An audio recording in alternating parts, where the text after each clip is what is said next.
MLA வரவே இல்லை. ஓட்டு வாங்க மட்டும் தான் வருவாங்க, மத்த யாரும் வர மாட்டாங்க. எங்க ஊரே இல்லனே அங்க அத்திப்பட்டி கிராமம் மாதிரியே இல்லனே போயிடுச்சு. அப்புறம் நாங்க ஓட்டு போட்டானா போடாட்டினா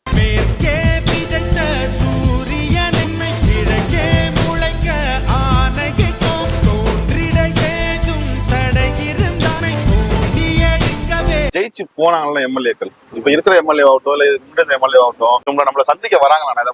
ஓட்டு வாங்க மட்டும் தான் வருவாங்க, மத்த யாரும் வர மாட்டாங்க.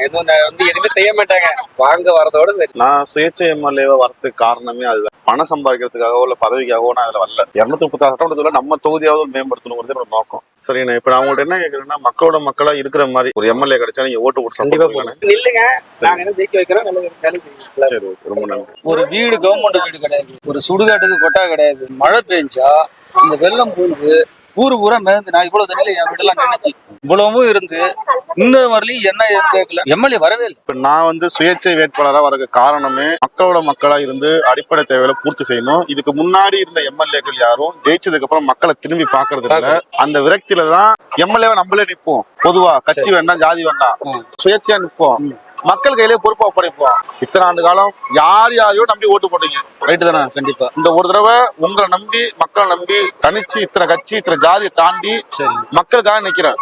சரியா? என்ன நம்புங்கன்னா சொல்றேன். நம்புறேங்க.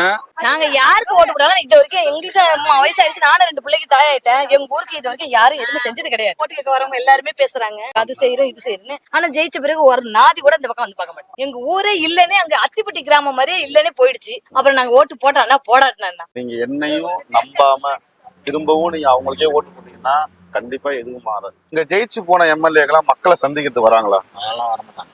மக்களோட மக்களா இருந்து அடிப்படை தேவைகளை பூர்த்தி பண்ணி கொடுக்கணும். அதுக்காக தான் நான் வரேன். எனக்கு நீங்க சப்போர்ட் பண்ணி ஓட்டு போடுவீங்களா இல்ல கட்சி ஜாதி ஓட்டு போடுவீங்களா? செய்யறவங்களுக்கு செய்ய வேண்டியதா, அதுல சப்போர்ட் பண்ணி ஓட்டு போடுவாங்க. சரி, ரொம்ப நன்றி. நம்பிக்கை காப்பாத்துறீங்க. இந்த பகுதியில அடிப்படை வசதின்னு உங்களுக்கு என்ன குறை இருக்கு? எல்லாமே குறையாதான் இருக்கு. யாரும் செய்ய மாட்டாங்களே, ஓட்டு கேட்க மட்டும் வராங்க. திரும்ப எந்த சலுகைகளை வெள்ளம் வந்துச்சு எழுதிட்டு போனதோட சரி. இத்தனை ஆண்டு காலம் நீங்க யார் யாரோ நம்பி ஓட்டு போட்டீங்க. இந்த ஒரு தடவை கண்டிப்பா சுயேட்சையா இந்த தொகுதிக்காக நிக்கிற என்ன நம்பி ஓட்டு போடுவீங்களா? கண்டிப்பா போடுவோம். நீங்க உண்மையாவே ஏதாச்சும் மாறணும்னு நினைச்சீங்கன்னா எனக்கு ஓட்டு போட்டு சப்போர்ட் பண்ணுங்க. ஓட்டு போடுறோம். அது மாதிரி நீங்க என்ன சொல்றீங்களோ அதை நிறைவேற்றுங்க. இல்ல, நம்ம சொல்ல வேண்டாம், செயல்ல காமிப்போங்கிறோம். எம்எல்ஏ நீங்க பாத்துருக்கீங்களா? நம்ம எம்எல்ஏ பேராவது தெரியுமா உங்களுக்கு? தெரியாது. உண்மையா மக்களோட மக்களா இருந்து அடிப்படை தேவைகளை பூர்த்தி பண்ற மாதிரி ஒரு எம்எல்ஏ கிடைச்சா ஓட்டு போடுவீங்களா இல்ல கட்சி ஜாதி போடுவோம்? ஜெயிச்ச எம்எல்ஏ இருக்காங்கல்ல, மக்களை சந்திச்சு என்ன குறை? இங்க ஒண்ணும் வந்தது இல்ல. ஜெயிச்சப்போ ஒரு நட வந்து ஆறுதல் சொல்லிட்டு போனாங்களா, அதோட தெரியாது.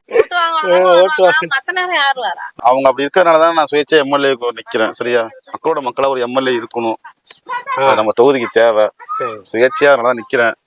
என்ன நம்பி ஓட்டு போடுவீங்களா இல்ல கட்சி ஜாதின்னு பார்த்து ஓட்டு போடுவீங்களா? அதுல என்ன யாரு வராங்க நல்லபடியா செய்யறாங்களோ அப்படின்னு பார்த்து தான் போடுவோம். யார் யாரையோ நம்பி ஓட்டு போட்டோம். சரியா? இந்த ஒரு தடவை நம்பி ஓட்டு போடுங்க. மிகப்பெரிய மாற்றம் நம்ம ஜெயவன் சட்டமன்றத்துல நடக்கும். சரியா? கட்சி ஜாதி அதெல்லாம் எதுவும் கிடையாது. தனிச்சு மக்களை ஒரு ஆளா தான் நிக்கிறேன். ஆதரவு எப்போதும் கிடைக்கிற மாதிரி செய்கிறோம். சரி, ஓகே. அதை பத்தி எந்த ஒரு தவறும் இல்லை. அது மாதிரி சுயேட்சா நிக்கிறவங்க ஒருத்த இது போல கேட்டா நாங்க அதுக்கு செஞ்சு கொடுப்போம். நான் செய்யணும் செஞ்சு கொடுப்போம். பணம் சம்பாதிக்கிறதுக்காக இல்ல பதவிக்காக சுயேட்சா நிக்கிறவங்களுக்கு எல்லாம் அந்த மாதிரி ஒரு இதுல வரமாட்டாங்க. கண்டிப்பா ஓரளவுக்கு என்ன எங்களால செயல்பட முடியுமோ அந்த அளவுக்கு செயல்பட்டு செஞ்சு. ரொம்ப நன்றியா. அந்த நம்பிக்கை காப்பாற்றும்.